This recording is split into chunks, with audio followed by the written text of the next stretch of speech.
Beatriz é uma cristã, ativa na igreja, trabalha muito, serve muito, e ela vive convidando Ana para ir ao culto. Beatriz está sempre dizendo, vamos ao culto, vamos na igreja. Ela compartilha nos seus stories, versículos bíblicos, coloca lá no Instagram as coisas que estão acontecendo na igreja. Ela vive convidando Beatriz para participar do culto e enchendo o WhatsApp dela com áudios sobre a Bíblia, com versículos sobre a Bíblia, e ela está sempre fazendo isso. Só que agora a Beatriz olha para Ana e começa a prestar atenção na vida dela, porque ela está dizendo que é representante de um Deus.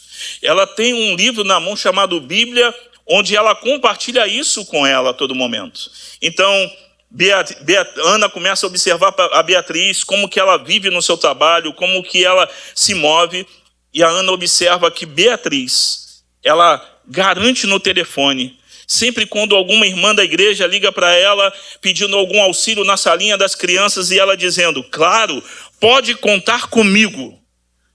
E aí ela desliga o telefone, e ela diz, de jeito nenhum, eu vou dizer que fiquei doente.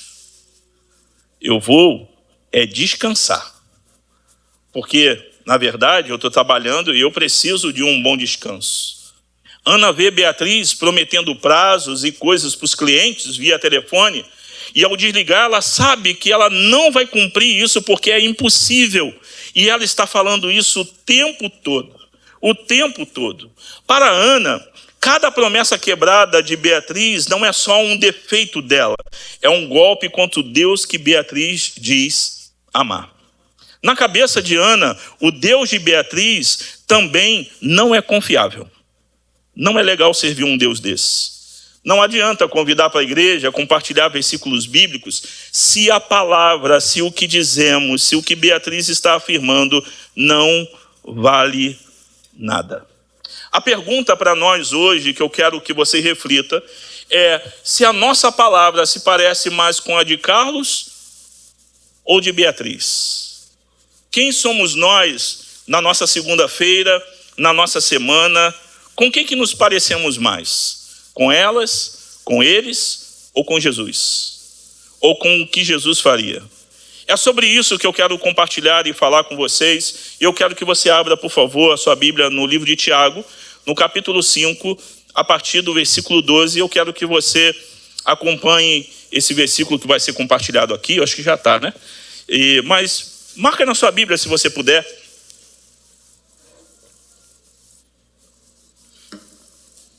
A Bíblia diz assim, acima de tudo, meus irmãos, não jurem nem pelo céu, nem pela terra, nem por outra coisa qualquer, mas que o sim de vocês sejam,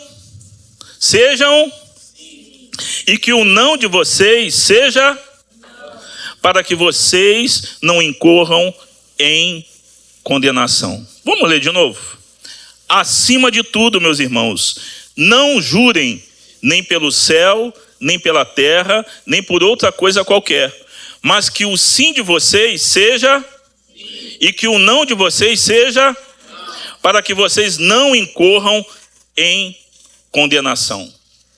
Na época em que Tiago está escrevendo para os irmãos que estão dispersos, que acabamos de ler nos outros capítulos, que estão passando por dificuldades, por lutas, eles são orientados a ter paciência, eles são orientados a ter cuidado com a língua, são orientados a várias coisas, a vários conselhos que nós temos observados e sendo abençoado pelo que tem sido ministrado aqui na igreja. Palavra naquela época, como na nossa época, não valia muita coisa, irmãos. Não valia muita coisa. Então eles criaram um sistema para tentar fazer com que suas promessas parecessem verdadeiras. Ela tinha que parecer verdadeira. Então o que eles faziam? Os religiosos, principalmente, eles juravam pelo céu, ou então pelo templo, ou então pela terra, ou por coisas menores que dava para quebrar os juramentos. Não se podia jurar pelo ouro do templo, ou então pelo Deus do templo, porque aí sim seria um problema. Agora, jurar pelas coisas pequenas, dava para quebrar. Dava para dizer sim, e depois dizer não. Dava para dizer não e de repente dizer sim. Era um truque, era uma malandragem no discurso, na forma de falar as coisas. Eles achavam que, jurando dessa forma por algo menor, como o templo ou como qualquer outra coisa, não precisavam cumprir. Eu acho que os judeus, esses irmãos, estavam vivendo algo parecido a carioquês. Quando a gente diz que vai... Hoje nem tem tanto, né? Vou bater laje na minha casa, você pode ir? Vou. Eu tô lá, rapaz. E aí, no dia da laje, quem prometeu que iria, não vem. Eu bati uma laje, minha laje, uma época que não é mais minha laje, mas eu convidei muitas pessoas para irem. Chamei os irmãos, eu conhecia muita gente, fizemos uma boa feijoada e todo mundo disse que iria. Confirmaram. Lá está eu e o pedreiro era doido, e eu já tinha caído nesse golpe antes. Ele disse, você vira, manda para cima e eu vou enchendo. Eu já tinha caído nesse golpe uma vez, eu fiquei uma semana de cama. Eu falei, dessa vez não, cara. Dessa vez não. Então o que vai fazer? Apareceram lá 2 ou 3, e eu fiquei, não tem como, cara, virar essa laje. Era 60 metros quadrados, mais ou menos, numa ladeira. Meus irmãos, eu fiquei muito irritado. Só que eu fiquei irritado e eu aceitei, como se fosse um castigo de Deus para mim, como se fosse, pelo amor de Deus, hein? Por quê? Porque eu me lembrei quantas vezes eu falei para quem estava batendo as suas lajes que eu iria e eu não fui. E aí eu senti na pele o que é não ir quando você falou que iria e as pessoas estão aguardando. E aí eu saí pelo morro, pelos lugares, e encontrei um monte de gente doida, bêbada, de tudo quanto é jeito. E eu levei todo mundo para lá, meu irmão. No final da laje, estava todo mundo dormindo lá embaixo, bêbado, chapado, comendo feijoada. E eu olhei e falei, meu Deus do céu, ninguém aqui me prometeu nada, mas cumpriram. Eles falaram que só sairiam dali ou com a laje batida ou morto. As duas coisas aconteceram, a laje foi batida e ficaram mortos lá dentro da casa. Alguns saíram só no outro dia de manhã. Eles dormiram lá em cima do papelão. Aqui, quando a gente olha para esse texto e entendemos o peso disso, esse jogo de palavras, de enganar os outros, Tiago está olhando para isso com seriedade, com o peso que isso tem, com a condenação que isso pode acarretar. E ele está escrevendo para esses irmãos e ele é como se gritasse e dissesse, basta, parem com isso, não façam isso. Eu quero compartilhar algumas verdades com você. Se você quiser, depois eu posso compartilhar o meu sermão com você, mas eu acho que isso você deveria guardar. O texto diz, acima de tudo, não jurem, nem pelo céu, nem pela terra, nem por outra coisa qualquer. Nem por nada. Tiago diz que isso é muito importante. Ele está aqui, ó. Isso é muito importante. Acima de tudo. Acima de tudo. Ele está proibindo para esses irmãos esse jogo de juramentos. Esse jogo de palavras. Por que ele está fazendo isso? Porque quando você precisa, quando eu preciso, quando nós precisamos jurar por algo para provar que está falando a verdade, meus irmãos, nós já estamos admitindo que a nossa palavra não vale nada sozinha. Quando eu tenho que jurar, quando eu tenho que empenhar alguma coisa para você acreditar que eu estou falando a verdade, já não vale nada. Minha palavra não vale nada. Eu juro, não vale jurar. Nós criamos 2 meninos, 2 homens. A Michelle é mais dura do que eu com isso. Ou tu fala a verdade, ou a tua palavra tem valor, ou ela não tem nenhum. E ela pega pesado com isso mesmo. Porque isso aqui é uma verdade. Se você tem que provar, que jurar, para que as pessoas acreditem no que você está dizendo, é porque a tua palavra não vale nada. É porque as nossas palavras não estão valendo nada. Ele está deixando isso claro para esses irmãos, de que o jurar pelo templo, o jurar pela terra, pelo céu, por qualquer outra coisa, é um truque, é um jogo de palavra para parecer honesto, para parecer que de verdade a gente vai fazer aquilo, para que as pessoas acreditem em nós. E isso se tornou uma prática religiosa na época. Tiago está sendo enfático e sendo também contracultural.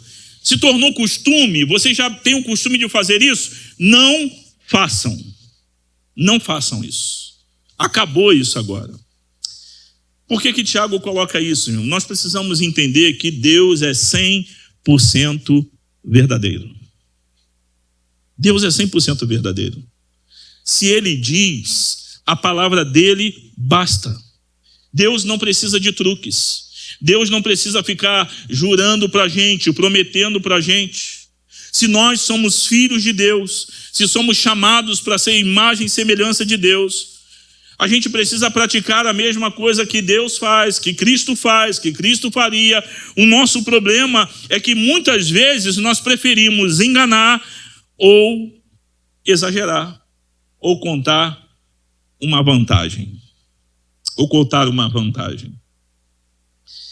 Às vezes, quando vamos tratar com alguma questão de negócio, vender o carro, algumas vezes, quando eu tive que comprar carro, e eu olho e eu fico vendo as pessoas. Não, porque isso, porque não sei o que, eu fiz isso, eu fiz aquilo e tá, e tu vê no olho da pessoa que ela quer te enganar.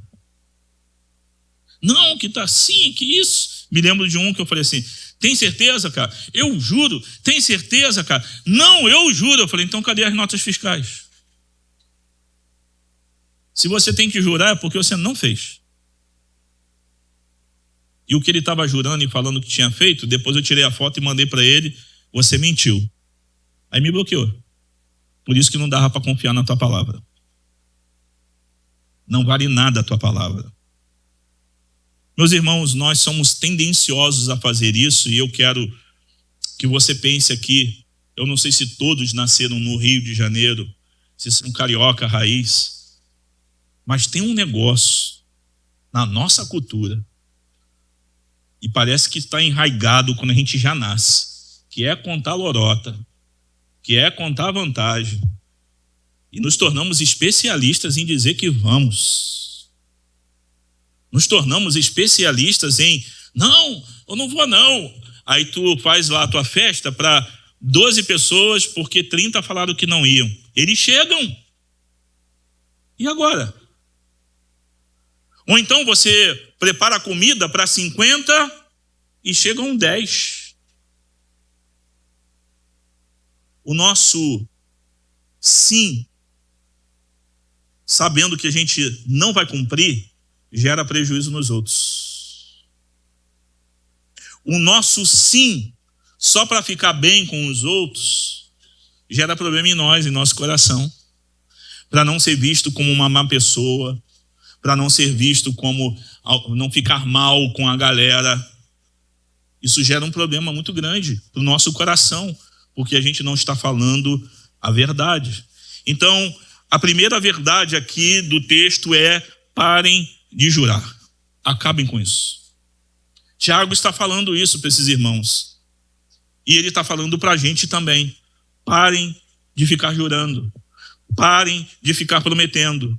Parem de ficar fazendo jogo com palavras para não ficar mal com a multidão, para não ficar mal com alguém.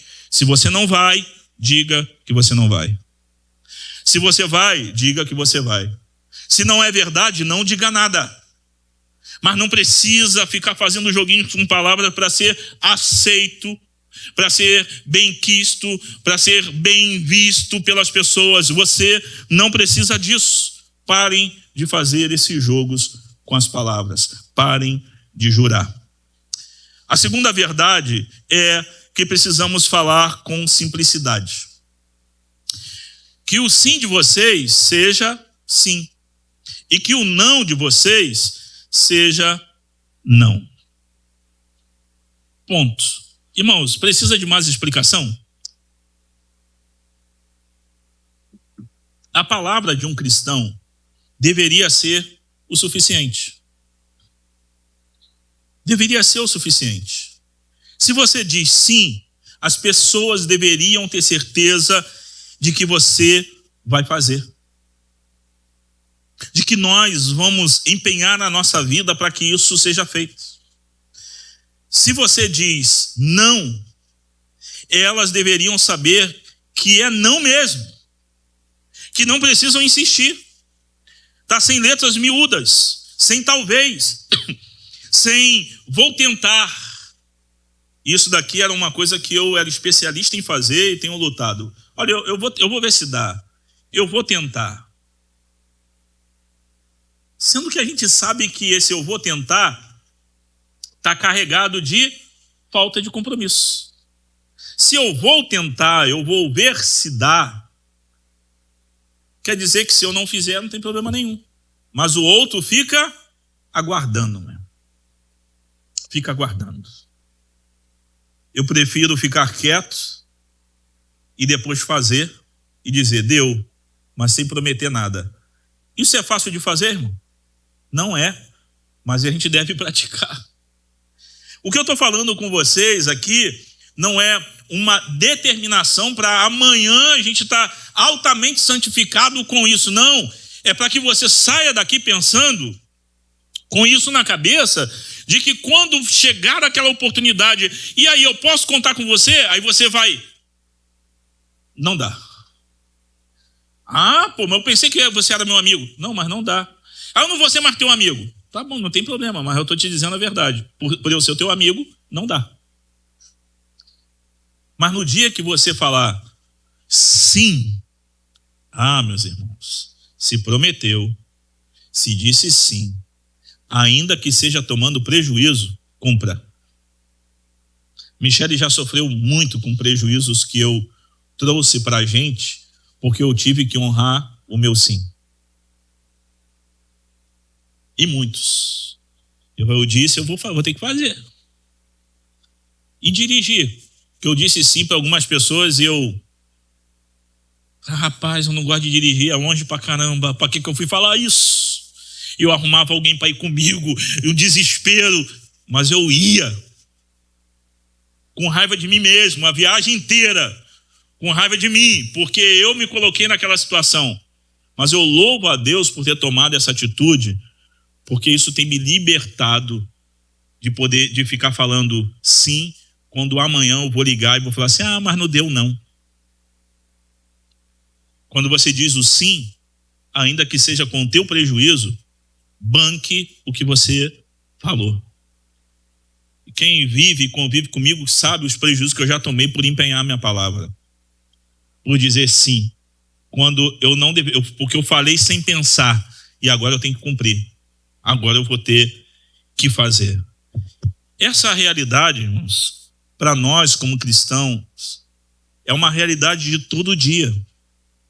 Nós sabemos se vamos, se não vamos, mas a gente está lutando com esses jogos de palavra, com esse jeitinho nosso brasileiro e carioca. Mas se a sua palavra foi dita, tem que ser como um contrato. Tem que ser como um contrato. E isso deveria ser uma marca para diferenciar de verdade o cristão do resto do mundo. Quem trabalha com vendas aqui, irmão, tu sabe como que é a parada da venda. Sabe como que é. E eu já trabalhei com várias situações, vários produtos, um monte de coisa com venda. E eu já ganhei dinheiro falando a verdade. Isso vai durar? Rapaz, se cuidar, dura. Mas também não vai durar mais de 2 anos, não. Eu tô maluco, cara. Ninguém vai comprar. Aí às vezes a pessoa fala assim, 2 anos? Pô, é tempo pra caramba. E aí comprava. Mas um bom vendedor, alguém que tem um produto que não presta muito, tem que saber mentir. Tem que saber falar mentiras. Só que isso todo mundo está fazendo. Só você que não vai fazer? Só você que não vai falar em verdades? É só você, só nós que não vamos contar mentirinhas brancas? É só a gente que vai tratar desse jeito? Meu irmão, é isso mesmo. Isso deveria fazer a diferença entre nós e as pessoas que estão no mundo enganando e sendo enganado pelas pessoas, porque nós servimos um Deus que é de toda a verdade. Um Senhor que anda em verdade, que é a verdade, que é a palavra empenhada e que traz à tona e à existência as coisas que não existem. Ele disse, isso vai ser feito. Ele falou, isso vai se cumprir, porque Deus é verdade. E o próprio Cristo, ele diz de si mesmo de que ele é a verdade. Ele não é somente a verdade, mas ele é o sim e o amém. E nós precisamos ser parecidos com Jesus. Deus, irmãos, está nos chamando para sermos pessoas de palavra. Pessoas que falam e cumprem. A nossa fala deve ser um reflexo de Deus, do que Deus faz, do que Deus fala, de quem é Ele, do seu caráter. E por isso precisamos pedir a ajuda dele. Senhor, me ajude a falar e cumprir, me ajude a falar a verdade. Os nossos corações são caídos, estão longe muitas vezes do Senhor, mas nós que conhecemos a Cristo, conhecemos a palavra, precisamos pedir que ele nos ajude. Senhor, me ajude a cumprir o que eu estou falando. A terceira verdade é que a palavra falsa traz consequências. O texto diz, para que vocês não incorram em condenação. Ou seja, conserte esse negócio de ficar jurando pelo templo, jurando pela mãe mortinha, jurando pelo... Tem gente que jura pelo amigo, né? Eu juro que se eu estiver falando a mentira, ele vai morrer. Juro pela minha mãe mortinha. Irmãos, não era para ter mais mãe nenhuma no mundo. Eu juro, cara. Antigamente era também, ó, na minha época, né? Eu não sou tão velho assim não, eu tenho 45 anos. Cuspia na mão e, ó, garrava. É isso aí mesmo. Tinha que cumprir. Porque sabe o que acontecia, pelo menos com os homens, se não cumprisse? A tua reputação de homem estava no chão. Mas quem está importando com reputação hoje em dia? Quem está se importando como a gente vai ser visto? As pessoas não estão ligando mais para isso. Mas o texto está dizendo para a gente, para que vocês não incorram em condenação. A palavra condenação aqui significa que haverá julgamento. Então, nesse julgamento, os hipócritas, aqueles que andam em hipocrisia, a pessoa que tem duas caras, fala uma coisa e faz outra, Tiago está avisando que esse tipo de vida, esse tipo de palavra dupla atrai o julgamento de Deus. Meus irmãos, é o que está escrito na Bíblia. E agora? O que a gente vai fazer? Falar de um jeito, irmãos, e viver de outro jeito não é um errinho bobo. É um pecado. É hipocrisia. Falar de um jeito e viver de outro não é errinho bobo. Não é. É pecado. É hipocrisia. É vida falsa. Só que quando a gente olha para o texto e olhamos para as Escrituras, nós estamos diante de um Deus que é a verdade. E diante de um Deus que odeia a mentira. Um Deus que odeia a mentira. Quando nós falamos sem honestidade, nós estamos agindo contra o próprio caráter de Deus, que é verdade e que odeia a mentira. E a verdade aqui é que todos nós já fizemos isso. Todos nós aqui já fizemos isso um dia. Já prometemos, já falamos sim, já falamos não, fizemos ao contrário, andamos nessa realidade, mas a gente precisa andar em honestidade. E é por causa disso, de sermos pecadores, de termos problemas com aquilo que verbalizamos, com aquilo que falamos, com aquilo que prometemos, que nós precisamos de Jesus, irmãos. Porque Jesus é o único cuja palavra é 100% sim e amém. É Ele e ninguém mais. E é ele que levou todo o julgamento, toda a condenação, e que o homem, em verdade pura e santa, morreu no lugar dos hipócritas, morreu no lugar daqueles que têm vida dupla. Aquele que tem uma vida verdadeira morreu no lugar daqueles que têm uma vida dupla. E graças a Deus por isso, porque ele pode nos libertar disso e nos fazer andar em verdade. Já que ele sofreu esse julgamento, ele viveu em nosso lugar, ele morreu em nosso lugar, o que nós devemos fazer é falar a verdade como Jesus, é ser honesto como Jesus, é falar o sim como Jesus, o não como Jesus, viver como ele. Mas se nós estamos lutando para não ser desse jeito que atrai condenação, a nossa esperança está no fato de que ele que teve uma vida pura, limpa, ele morreu em nosso lugar e pode nos libertar de uma vida dupla, irmãos. Ele pode fazer isso por todos nós. Ele pode nos libertar e nos libertou da condenação, do julgamento. Ele morreu no nosso lugar para que a gente tenha uma vida verdadeira, uma vida santa, uma vida pura e sermos pessoas de uma palavra só. Talvez você se identificou com uma das ilustrações ou histórias que eu te contei no começo. Talvez você faz isso no trabalho, ou o seu negócio, ou a sua forma de viver seja um engano. Se você continuar insistindo em viver por sua conta própria, isso nunca vai acabar.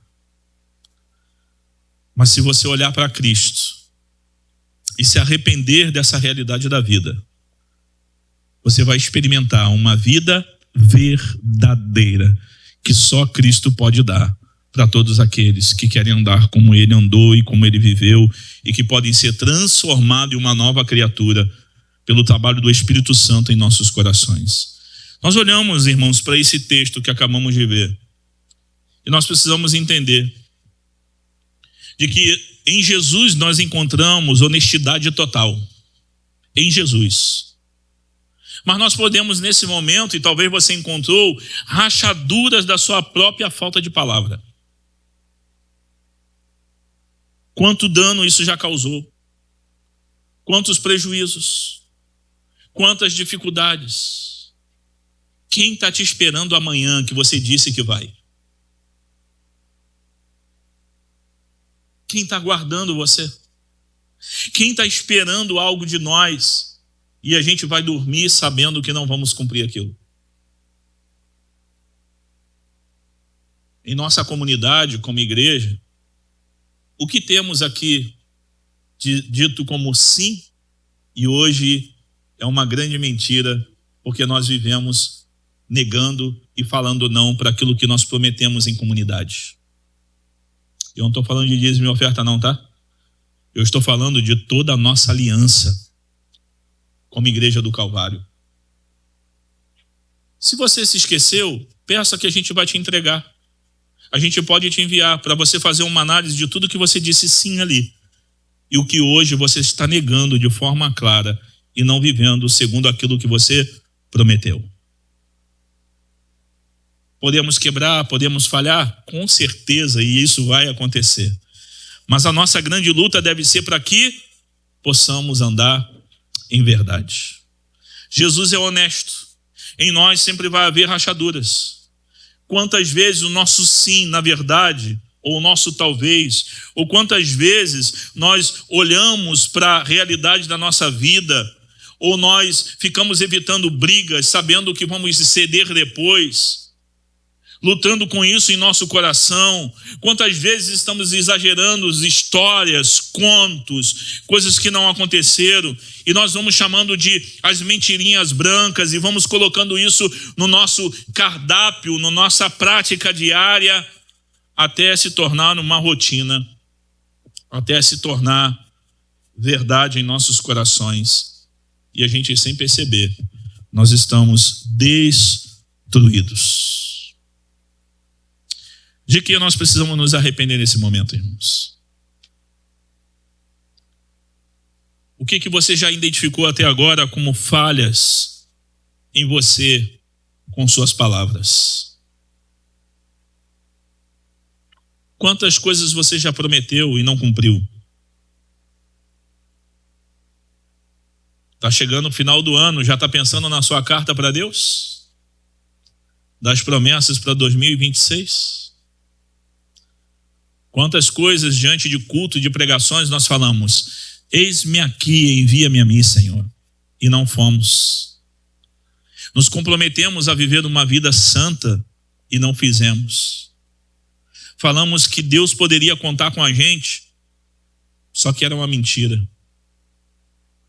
Falamos que nós iríamos viver de tal forma e não fizemos. Como pastor esses anos, uma das coisas que eu sempre escutei, apesar que de alguns anos para cá não tenho escutado tanto, são pessoas com causa na justiça, pessoas que estão para arrumar emprego, sair um dia, não, se sair eu vou fazer isso, eu vou abençoar o asilo, eu vou abençoar o centro de recuperação, eu vou abençoar tal coisa. Se Deus estivesse esperando por isso, e o reino de Deus dependesse disso, não existiria mais igreja. Mas sabe o que me escandaliza, irmão? Não é nada em você, não. É Deus continuar insistindo na gente. Isso. E eu fico, Senhor, como que o Senhor insiste em mim? Eu já te disse algumas coisas que eu acho que eu não vou cumprir nunca. Eu já te prometi coisas que eu acho que eu não vou fazer. E por que o Senhor continua ainda insistindo? Como pode um Deus santo, verdadeiro, continuar habitando no meio de um povo que vive fazendo isso? Prometendo, dizendo sim, dizendo não. E o Senhor já sabe que a gente não vai cumprir. E o Senhor continua habitando no meio de um povo de impuros lábios. Por quê, Senhor? Porque, irmãos, todas as vezes que escutarmos algo como isso e nos arrependermos dos nossos pecados cometidos diante do Senhor e olhar para Ele e dizer: Senhor, eu falei, minhas palavras têm sido vazias, minhas palavras têm sido somente palavras, me perdoe, tenha misericórdia da minha vida, e eu correr em direção a Jesus, o único que pode perdoar minhas mentiras, as nossas mentiras, e nos dar condição de mudar.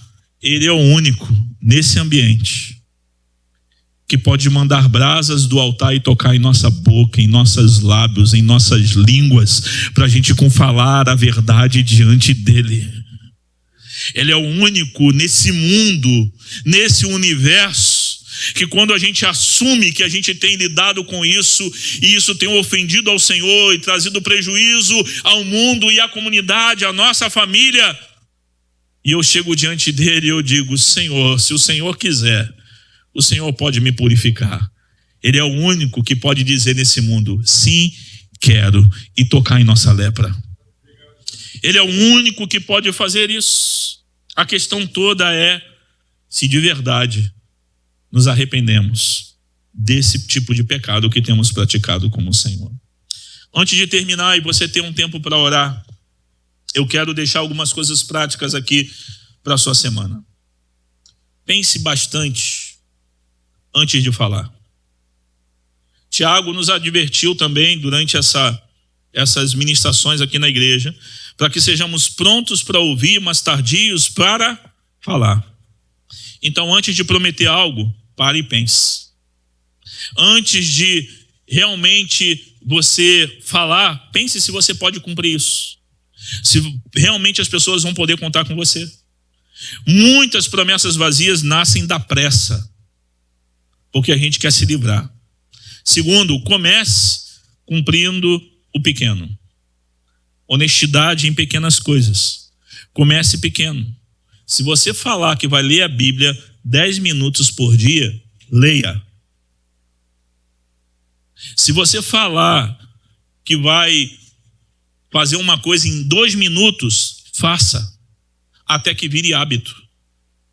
Diga não quando você quiser falar não, e quando você não puder dizer sim, até que vire hábito. E o hábito ruim vai saindo. Terceiro, deixe suas palavras ser um testemunho. Lembra de Beatriz e Ana, amigas de trabalho? O mundo de hoje, irmãos, ninguém acredita mais em ninguém. É difícil. A sua palavra honesta, a minha palavra honesta, pode ser uma porta aberta para a pregação do evangelho nos nossos ambientes de trabalho, nos lugares onde estamos inseridos na nossa semana de estudo, de trabalho e as coisas que nós fazemos. Deixe seus colegas, seus familiares, seus parentes saberem que o teu sim é como um documento reconhecido em cartório e tem validade legal. E que o seu não também, porque isso vai refletir um Deus santo em suas palavras. Um Deus que é santo em tudo o que faz. E para terminar, e você ter um tempo de reflexão, fale a verdade. Deixe o seu sim ser sim e o seu não ser não. Não faça mais nada que possa ofender e atrapalhar a vida do seu irmão. E você ser colocado diante dele como um grande mentiroso. Que não seja mais palavras, apenas palavras. E ninguém mais acreditar em nós. Nesse momento, reflita. Se arrependa se você tem feito isso. Peça ajuda do Senhor para te livrar disso. E para que você possa ter palavra com validade de cartório, com validade de documentos. Mas principalmente, porque não é só para a tua reputação, é porque você tem a reputação de um Deus santo e poderoso e verdadeiro para zelar. Que o nome dele, a sua santidade, seja honrado e glorificado em nossas vidas. Amém? Ore ao Senhor.